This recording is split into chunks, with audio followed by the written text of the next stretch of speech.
LCM and HCM रो गोटे question Karma देखुन हजारे रो निकटतम क्यों दुईटी संख्या को 3 4 5 6 और 8 द्वारा भाग कले प्रति स्थल रे भागशेष 2 रहबार कथा हे संख्या द्वारा हम भाग करमा जेन संख्या मन के सेरा काना हेबार कथा प्रति स्थल रे भागशेष 2 लेखान रहबार कथा। तो पहला हमें का करमा हेमन कर एलसीएम बाहर करमा लसागु सबकन बड़ संख्या किए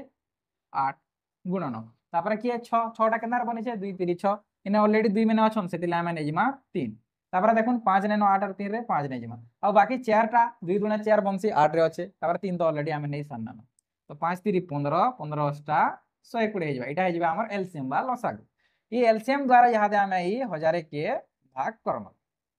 तो भावी नुन एटा 12 हे दिता एटा 100 हे दिता तो 12 अष्टा 96 हे दिता कि नहीं किंतु एटा 12 नि से 120 हे वाला 960 हे जबा हजार रु 960 काटला केते बचबा 40 यहाँ देखो ध्यान देवे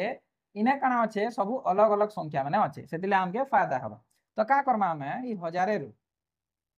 जेते बची गला भागशेष से की काटी दमा सेते काटी दमा केते हेबा इने 960 हे जिबा आर इने काना प्रति स्थल रे भागशेष 2 बचवा बोलछे सेते लागि हमें 2 के जोड़ करना वाला हमर आंसर पाई जिमा 962 जेना कि ऑप्शन ए रचे हेंता इटा आपण करि पारे 960 दिन 120 मिसे देबे पहले आपण 1082 पाइजे 1080 पाइबे आर 2टा भागशेष बचसी सेतिले सेना 2टा मिसे देबे वाला 1082 भी हे